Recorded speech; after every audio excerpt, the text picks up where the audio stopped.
Nós vamos analisar uma passagem do Evangelho que talvez seja uma das mais difíceis de compreender. Uma passagem um pouco estranha às vezes, se nós pegarmos e olharmos somente na superficialidade, se nós olharmos somente nas palavras do texto. A passagem que nós vamos comentar hoje é a da figueira, onde Jesus tem fome, ele avista uma figueira bonita, com folhas, se aproxima, vê que a figueira não tinha nenhum figo, então ele amaldiçoa a figueira, e após isso, a figueira seca. Se a gente for olhar somente nas palavras, é um pouco difícil de compreender por que Jesus amaldiçoa uma figueira, uma árvore. Por que ele faz aquela árvore secar? E ainda mais, não era tempo de figos. Então, como que Jesus estava procurando alguma coisa numa árvore que nem deveria estar dando aquilo? É um pouco difícil de compreender. Mas nós vamos ver hoje aqui que o Evangelho, ele deve ser visto com uma forma muito diferente da que nós estamos normalmente acostumados a ler o texto. Nós vamos ver aqui hoje que nós vamos começar com uma figueira e vamos acabar com uma outra coisa muito diferente depois. A passagem que nós vamos ver é a que está em Marcos, capítulo 11, versículo 12 a 14. Existe também uma passagem da figueira em Lucas, que não é a que nós vamos ver. Nós vamos ver a de Marcos. Ela diz o seguinte: E no dia seguinte, quando saíram de Betânia, teve fome. E vendo de longe uma figueira que tinha folhas, foi nela ver se acharia alguma coisa, e chegando a ela, não achou senão folhas, porque não era tempo de figos. E Jesus, falando, disse à figueira: Nunca mais coma alguém fruto de ti. E os discípulos ouviram isso. E eles, passando pela manhã, viram que a figueira se tinha secado desde as raízes. E Pedro, lembrando-se, disse-lhe: Mestre, eis que a figueira que tu amaldiçoaste secou. É uma passagem um pouco pesada, né? Se a gente for olhar para as palavras, como que a gente consegue imaginar Jesus amaldiçoando alguém, alguma coisa, nem que seja uma árvore? Por que ele faz isso? É estranho, é uma passagem que parece truncada, porque nós pensamos em Jesus como um ser bom, um ser de luz. Como que num determinado ponto ele amaldiçoa alguém? Como que isso funciona? E nós vamos começar a tentar extrair essa simbologia do Evangelho, porque o Evangelho ele é completamente simbólico. Tudo que está lá dentro não significa exatamente aquela palavra. Tem alguma coisa por trás, é alguma coisa além. E quando a gente começa a juntar isso na nossa vida, ver a semelhança, o que é um figo, o que é uma árvore, aí nós começamos a compreender as coisas. Então o Evangelho ele é simbólico, ou seja, Jesus ele não queria falar de figueira, ele não queria falar de figo, ele queria falar de alguma coisa que vai muito além de um figo ou de uma figueira. Muito menos Jesus era contra a figueira e queria secar ela. Não é isso. Está muito além disso. O Evangelho, ele também tem uma outra característica, que ele é atemporal. Então, o Evangelho que Jesus disse fazia sentido quando Jesus passou por nós há 2000 anos atrás. 1000 anos atrás, ele faz sentido também.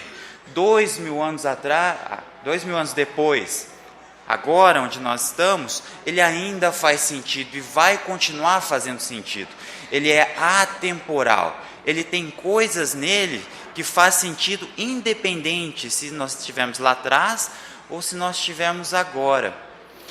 Porém, ele vai mudando conforme o passar das épocas. O texto é o mesmo, mas a compreensão nossa vai mudando. Nós temos cada vez mais capacidade de conseguir entender o que Jesus estava dizendo. Agora nós podemos parar para analisar cada passagem, podemos refletir sobre cada ideia. E conforme a sociedade vai evoluindo, conforme a vida já não é tão bruta como era antigamente, onde a gente tinha que caçar, tinha que plantar, tinha que fazer tantas coisas, conforme a sociedade vai ficando mais, talvez um pouquinho mais fácil de se viver, no que diz respeito aos recursos, nós vamos tendo capacidade de extrair um pouco mais do Evangelho que Jesus nos deixou. Na época que o Evangelho foi escrito, no Antigo Testamento e no Novo Testamento, havia uma forma de se contar uma história. A história não precisava simplesmente ser falada com palavras. Ela poderia ser encenada também, como se fosse um teatro, onde às vezes nós não temos palavras, mas nós temos a ação, e essa ação significa muita coisa. É a diferença talvez de a gente mostrar uma foto ou a gente descrever algum lugar. São formas diferentes. Nós podemos ver uma coisa dessa forma, nesse sentido, lá com Paulo, em Atos, no capítulo 21, nós temos uma passagem um pouco peculiar, onde o profeta Ágabo, ele vai até Pedro, ele pega o cinto de Pedro, ele amarra as mãos, amarra os pés e faz essa encenação diante de Pedro. O que ele queria com essa encenação? Ele queria dizer que Pedro seria preso logo depois. Então, uma encenação, alguma coisa que é feita para se remeter a uma outra coisa. Então, nós vemos que na passagem da figueira, tudo aquilo que foi feito, ele ir até a figueira, ele dizer que estava com fome, a figueira ter folhas, não ser tempo de figos, é uma simbologia, como se fosse um teatro. Então não tem nada a ver com figueira, não tem nada a ver com figos, é uma representação para que essa ideia possa atravessar os tempos, os anos e ser compreendida lá na frente. E hoje nós temos a capacidade de compreender isso de forma muito mais precisa. A primeira coisa que nós vamos ver que chama atenção nessa parábola é quando nós vemos que não era tempo de figos. Não era tempo de figos. Então, como que Jesus estava procurando um figo se não era tempo de figos? O que ele foi fazer lá? Ele sabia que não era tempo de figos. Essa passagem, ela acontece no Evangelho depois da entrada triunfal de Jesus em Jerusalém. Isso significa que é época de Páscoa. Significa que eles estavam ali em abril. Mas o figo mesmo, ele ia dar só lá para junho. Então tem uma coisa errada aí. Jesus está procurando figo, mas não é tempo de figos. Não é tempo de figos. Mas existe uma outra situação também. Essa figueira, ela possuía folhas. Ela tinha folhas. Mas aí nós vamos entender um pouquinho como que funciona esse ciclo da figueira. A figueira, primeiro, ela dá os primeiros frutos que são chamados de bêberes. É um fruto um pouquinho diferente, mas que vem já no início do ciclo ali da figueira. Então ele dá esses bêberes, ele dá a floração, começa a completar suas folhas, ele completa suas folhas e aí dá os figos. E esses figos que deveriam aparecer lá em junho. Por isso, em abril, quando Jesus passou por aquela figueira, nenhuma figueira tinha folhas. Nenhuma tinha. Todas estavam secas, não tinha folha nenhuma. Mas essa tinha. Então Jesus foi até essa figueira porque ela apresentava uma copa frondosa, ela apresentava muitas folhas, enquanto as outras não tinham nada, não tinha nada para se ver. Por isso Jesus vai até essa figueira especificamente. No Evangelho, comumente, a árvore, ela é vista como o ser humano. Nós vemos no Evangelho várias passagens que remetem ao ser humano como sendo uma árvore e os seus frutos como sendo as suas ações. Então, nós vemos que existia uma árvore que já possuía folhas, uma árvore que estava antecipada, que já tinha mais recursos, enquanto nenhuma outra árvore tinha. E aí, nós vamos procurar, que árvore é essa? Por que existia uma árvore com uma copa frondosa, enquanto nenhuma outra tinha folhas? Todas estavam secas, não era época de figos.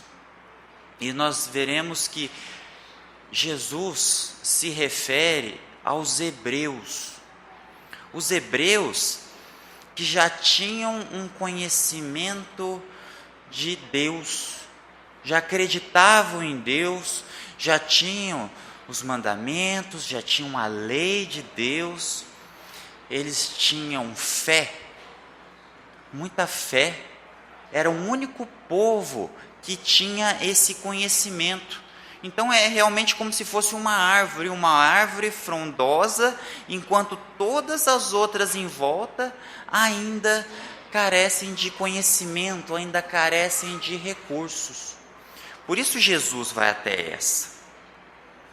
E lá no livro Caminho da Luz, de Emmanuel, no capítulo 7, a gente vê uma passagem falando dos hebreus. Examinando esse povo notável no seu passado longínquo, reconhecemos que, se grande era a sua certeza na existência de Deus, muito grande também era o seu orgulho dentro de suas concepções da verdade e da vida. E aí nós começamos a juntar a folha com o fruto. Jesus esperava desse povo hebreu, que no momento eram os representantes ou os que tinham um pouco mais de conhecimento, Jesus esperava que eles já soubessem fazer alguma coisa além, que eles já praticassem o Evangelho dentro de si, que já houvessem frutos, já houvessem obras. Mas Emmanuel nos diz que eles estavam repletos de orgulho, prepotência. Nos dias de hoje, nós diríamos como se fosse alguém que fosse dono da verdade, ou alguém que se acha mais porque sabe alguma coisa, porque tem alguma coisa. Nós vemos bastante isso na nossa vida, não vemos? Sempre tem. Às vezes nós mesmos temos isso, né? Eu olho para alguém e eu vejo, pois é, coitado de você que não tem tal coisa, mas eu tenho, né? Aquele pensamento que está ali. E a gente vai vendo que os recursos que vão sendo nos dados, nem sempre eles se transformam em frutos. Nem sempre o que Deus nos dá se reflete em uma ferramenta de evolução para nós mesmos. Não adianta a gente estar bem alimentado, nós estarmos bem vestidos, bem aquecidos, mas e aí? Acaba aí? Será que acaba em simplesmente o corpo está bem e eu estou feito? Jesus nos pede algo a mais, nos pede que nós usemos cada oportunidade da vida em prol de uma coisa maior, em prol de uma evolução, a evolução de nós mesmos e a evolução do outro. E o que é essa evolução? É ir além daquilo que nós enxergamos. Porque no dia a dia, na nossa sociedade, a gente está acostumado a saber o que a gente procura, não está? A gente tem que procurar, a gente tem que trabalhar, tem que se alimentar, tem que vestir, tem que isso, tem que aquilo. São inúmeros desejos, inúmeras vontades, mas poucas vezes a gente para pensar em alguma coisa que está um pouquinho mais escondida. Alguma coisa que está além daquilo que é mais óbvio. Às vezes a gente sente isso na nossa vida, mas a gente não para pensar na importância disso. Às vezes conversar com alguém, às vezes um abraço de alguém, tomar um café simples na casa de uma pessoa que a gente gosta, ver alguém que nós não vemos há muito tempo. Tudo isso tem um valor muito grande. Ter paz no coração, ter calma. Nós não nos acostumamos a botar valor nisso. Nós procuramos, em geral, somente aquele material, as coisas óbvias. E não olhamos para aquilo que às vezes é o que alimenta mais. E nós falaremos sobre isso. Um alimento que dá satisfação para o corpo e para a alma. Quando nós temos esse alimento, nós ficamos mais calmos, mais tranquilos, mais serenos. E é engraçado que isso faz muito bem para todos nós, mas poucas vezes nós lembramos de procurar isso. E aí essa figueira nos remete a um ser que ele tem suas coisas, tem suas possibilidades, ele tem sua copa frondosa, ele tem suas folhas, tem suas flores, mas ele não tem fruto nenhum. Ele é como se fosse um pavão, ele é aparência, ele se mostra, e nesse se mostrar, ele acha que já é o suficiente. Então ele não usa a capacidade que as folhas o dão de gerar frutos. Ele fica simplesmente admirando, cuidando da sua folhagem. Lá no Evangelho, segundo o Espiritismo, capítulo 19, existe uma parte que fala exatamente dessa passagem da figueira. Então, nesse capítulo 19, nós vemos o seguinte trecho. A figueira que secou é o símbolo dos que apenas apresentam propensão para o bem, mas em que realidade nada de bom produzem. Essa passagem quase que podia resumir o evangelho inteiro, o fazer o bem, ou o ter a oportunidade de fazer o bem. E é difícil de conseguir enxergar que todos nós podemos fazer muito bem, muito. Existem muitas coisas ao nosso redor que são oportunidades de fazer o bem. Nesta manhã, hoje, aqui, com certeza, todos nós cruzamos por inúmeras oportunidades de fazer o bem. São coisinhas muito pequenas, como um obrigado, pedir licença, olhar com caridade, com fraternidade para alguém, ter paciência, ter calma. São muitas coisas podem ser feitas. Nesta manhã, todos nós experimentamos já e vamos experimentar muitas possibilidades de fazer o bem. Porque como está lá no Evangelho segundo o Espiritismo, nós temos essa propensão pelo bem. Nós sabemos que dá para fazer o bem. Sabemos, tanto que isso vem na nossa mente. A gente sabe que a gente podia ter feito um pouquinho melhor. Podia ter melhorado. Se a gente não soubesse, a gente não pensaria. Então aquela formiguinha que fica assim, atrás da orelha, coçando, ela nos diz: eu poderia ter feito aquilo de um jeitinho melhor. Precisava falar desse jeito? Eu tinha que perder a paciência, mas por quê? Não tinha motivo nenhum. E é essa formiguinha que é a propensão para o bem que Jesus nos diz. A gente tem os recursos, a gente está lá, a gente tem esse conhecimento, mas por que nós não usamos? Por quê? Tem essa propensão para o bem. O ser humano, por mais perverso que pareça, por mais cruel, por mais difícil, por mais complicado que seja, ele tem uma propensão para o bem. Ele sabe, quando ele está fazendo errado, ele sabe que é errado. E aquilo vai ficar na cabeça dele, martelando, martelando, martelando, para sempre, até que seja resolvido. Então, quando nós fazemos errado, nós pagamos o preço da nossa consciência.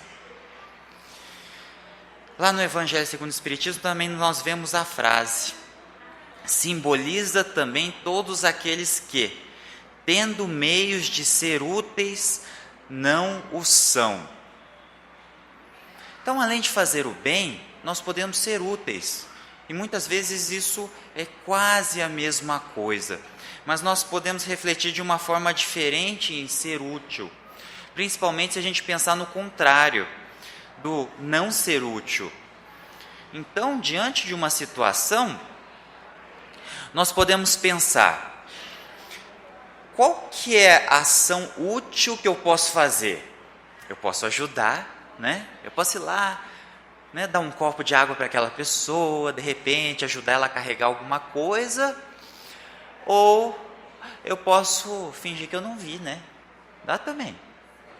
Finge que eu não vi. Estou atrasado, saio correndo, né? Aquela piscadinha assim, não vi. Eu vi só de relance, nem olho muito, né? Para quê? Vai que a pessoa vê que eu estou olhando, né? E piora. Então eu dou aquela de, ixi, não é comigo. E eu vou embora. Então, a gente teve a oportunidade. Então estava lá. Alguma coisa fisgou a nossa mente, falou assim: opa, tem alguma coisa aí que eu deveria fazer. Eu estou sentindo que eu estou fugindo de alguma coisa. Mas eu não faço.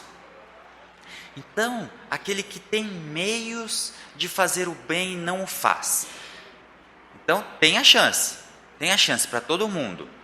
A gente está aqui, né? Nós temos a capacidade de ouvir a palestra, nós temos a capacidade de chegar até aqui.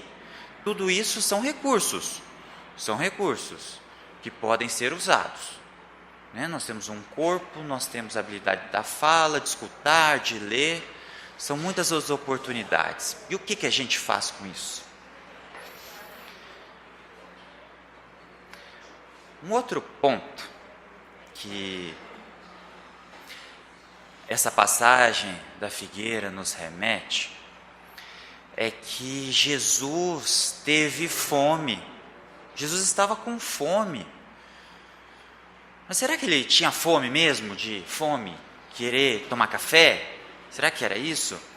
Ele estava vindo de Betânia. Em Betânia, geralmente, ele ficava ali na casa de Maria, na casa de Marta. Muito provavelmente, ele tomou um café muito bom antes de sair. E, muito provavelmente, não era fome. Ele não queria um figo físico para comer. Isso representa uma coisa além. Jesus não queria se alimentar do seu corpo, ele queria alimentar o espírito. Ele tinha fome de alguma coisa além.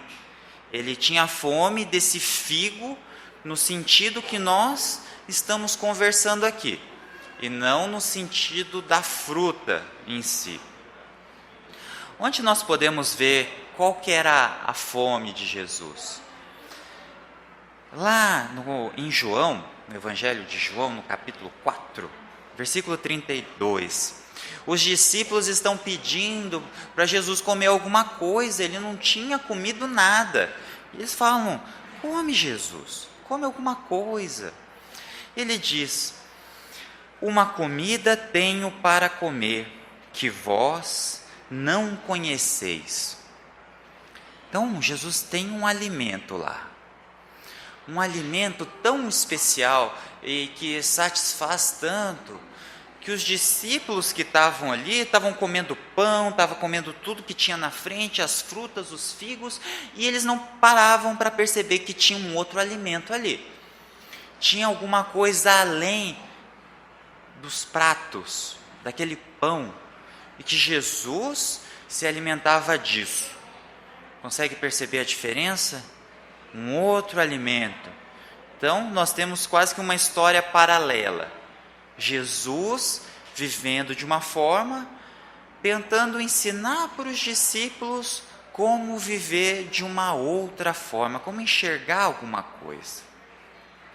E aí Jesus diz: a minha comida é fazer a vontade daquele que me enviou e realizar a sua obra. Qual que era a fome de Jesus? Qual que era o figo que ele estava buscando?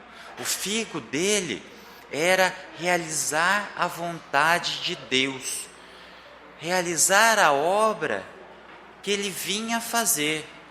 Era mudar um pouco a realidade das pessoas e fazer elas perceberem que além daquele pão tem algo mais que alimenta, tem algo mais profundo. Esse é o alimento de Jesus. Jesus buscava se alimentar de alguma coisa muito além. E essa era a fome. Então, quando nós vemos lá na passagem que Jesus teve fome, ele teve fome e procurou a figueira frondosa. Ou seja, a fome que ele tinha, evolução espiritual da terra. Ele buscou a árvore frondosa, que eram os hebreus, que já tinham capacidade de entender a lei, já acreditavam em Deus, já acreditavam num Deus único. Aí a gente começa a montar o que significa essa figueira, não é? E então, nós vamos pensar no fruto.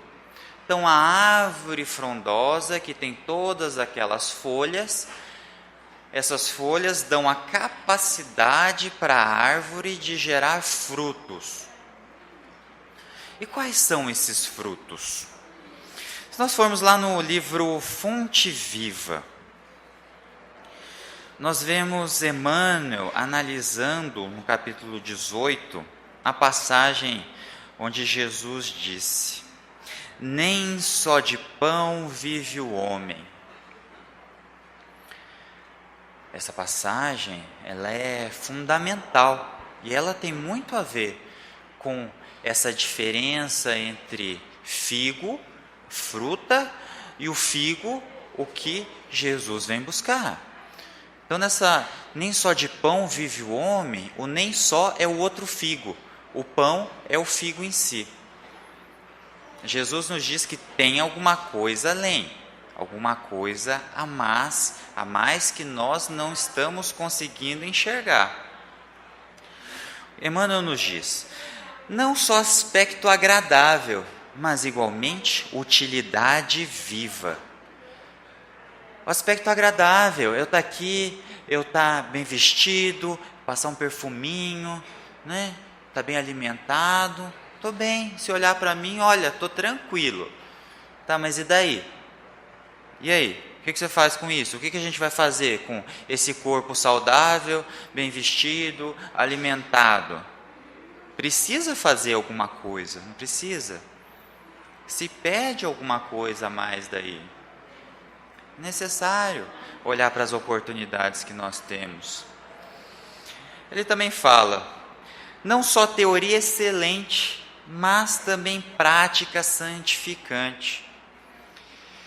Teoria é nosso aprendizado. O tempo todo a gente está aprendendo coisas. Sejam coisas mais bem evoluídas, mais elevadas, ou coisas piores. A gente sempre está aprendendo coisas. Sempre. Seja o jogo de futebol, seja a política, seja a vida de outra pessoa, as informações estão entrando e a gente vai absorvendo.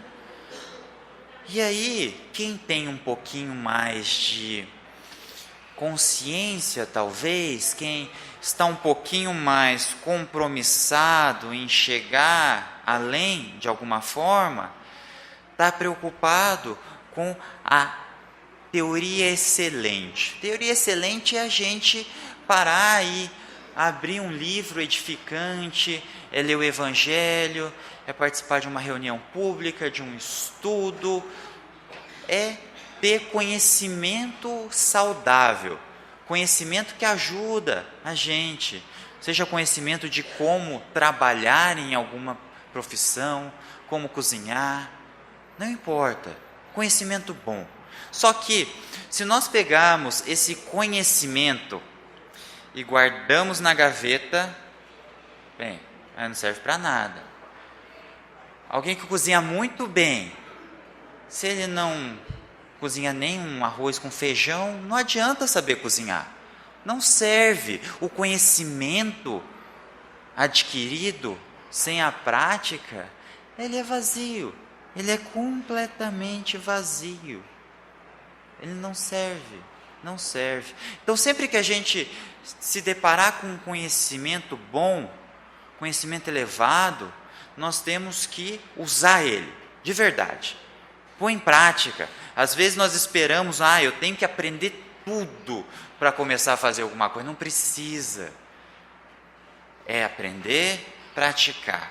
Aprender, praticar. Aprende, pratica. E assim nós vamos evoluindo. Não existe aprender tudo sem praticar. Nós precisamos ir praticando para aprender. Nós vemos aqui o grupo musical. Dá para aprender na teoria tudo e depois querer praticar? Difícil. Você tem que estudar, tem que praticar. Estuda, pratica. E aí a gente vai evoluindo. E a gente consegue usar esse conhecimento do Cristo em prol de alguma coisa a mais. Emmanuel também nos diz, não apenas flores, mas também frutos. Isso obviamente que Jesus nos disse, não é só as folhas, não é ter todos os recursos, é usar esses recursos também. Isso é de fundamental importância. Lá em Gálatas, capítulo 5, versículo 22, nós vemos uma definição do que é o fruto do Espírito. Fruto do Espírito, Paulo nos diz: caridade, gozo, paz, longanimidade, benignidade, bondade, fé, mansidão, temperança. Várias coisas, né? Bem, a gente sabe, pelo menos na teoria, bem, caridade, paz, bondade, fé. Tem uma coisa engraçada aqui, né? Peculiar, longanimidade. É uma palavra difícil. Tem que procurar o dicionário para entender. É virtude de se suportar com firmeza contrariedades em benefício de outro.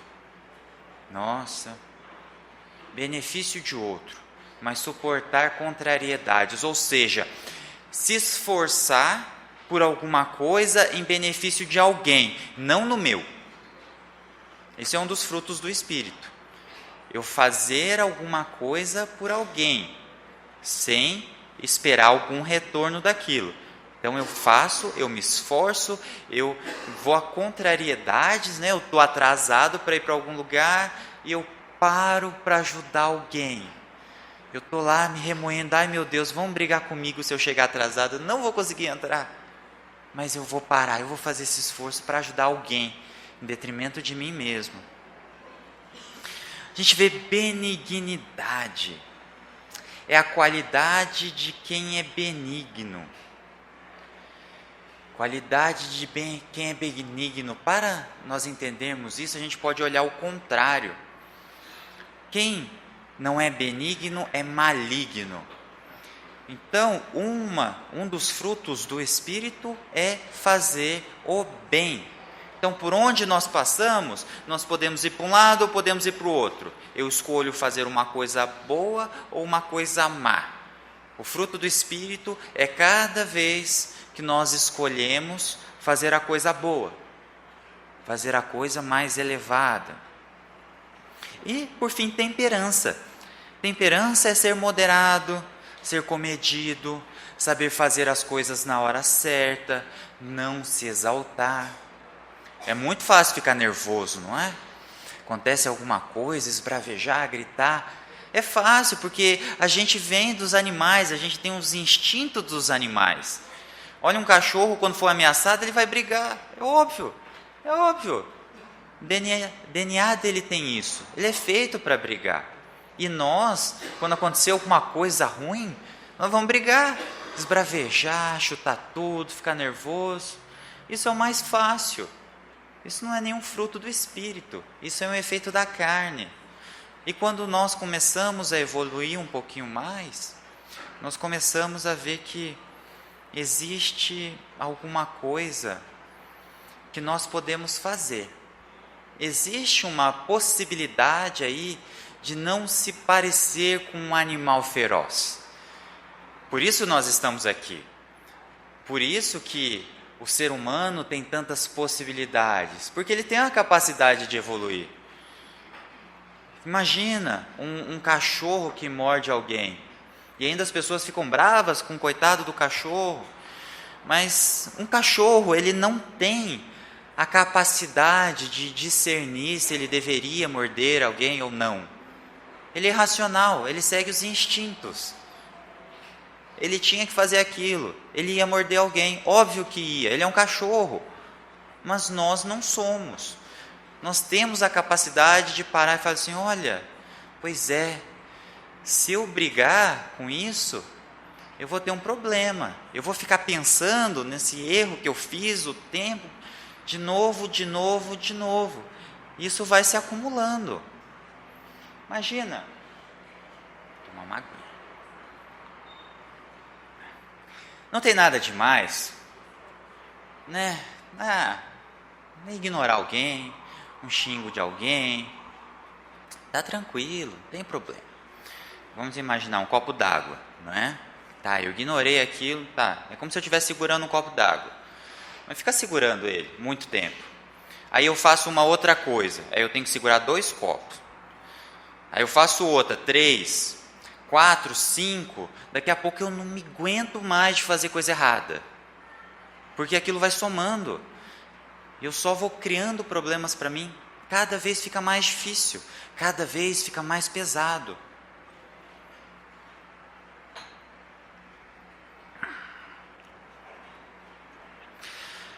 Na passagem da figueira, aí nos resta uma coisa. Não sei se vocês se perguntaram. Por que que a figueira secou? A figueira secou, por que que Jesus secou a figueira? Coitada da figueira. Não estava dando fruto, mas também não estava fazendo mal, estava? Por que Jesus tinha que secar a figueira? E essa é a principal parte que a gente fica pensando, nossa, esse evangelho está meio estranho. Se Jesus, ele amaldiçoou a figueira, mas, meu Deus, por quê? Por que ele amaldiçoou essa figueira?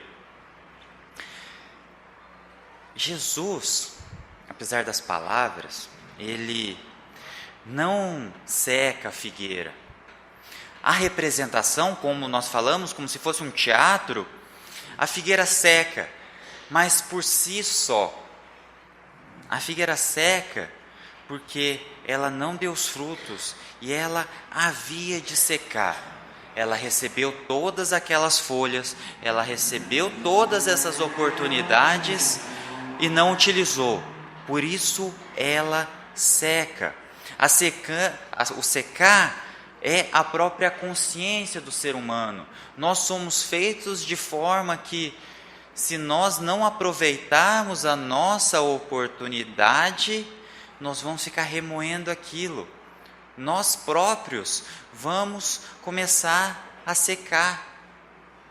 Ou nós crescemos ou nós secamos. Ao criar os frutos, o fazer boas ações nos faz crescer. O não dar frutos faz com que as oportunidades que nós temos cada vez sejam menores.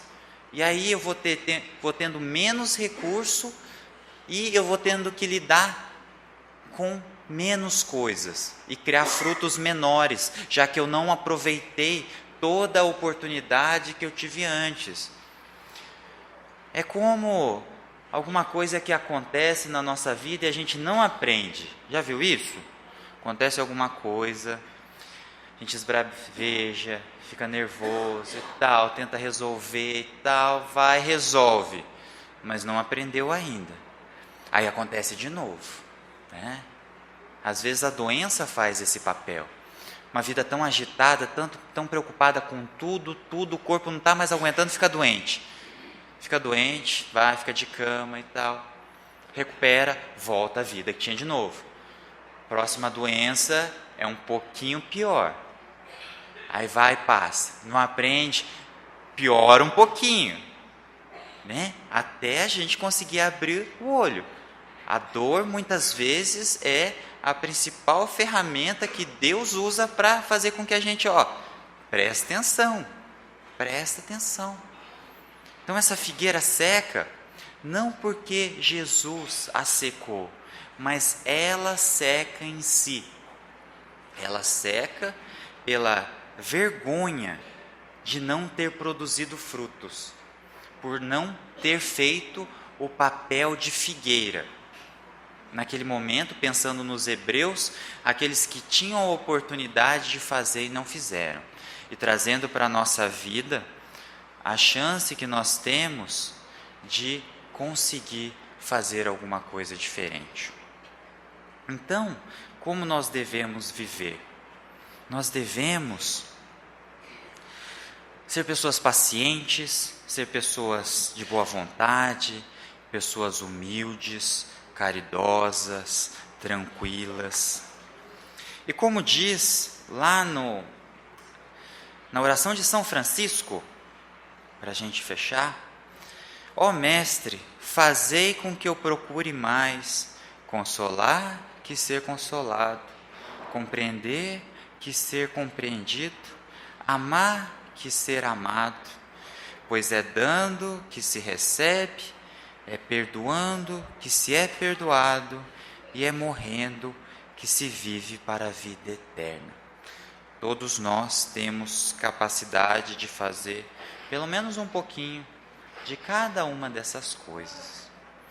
Um ótimo dia para todos nós. Muita paz no coração.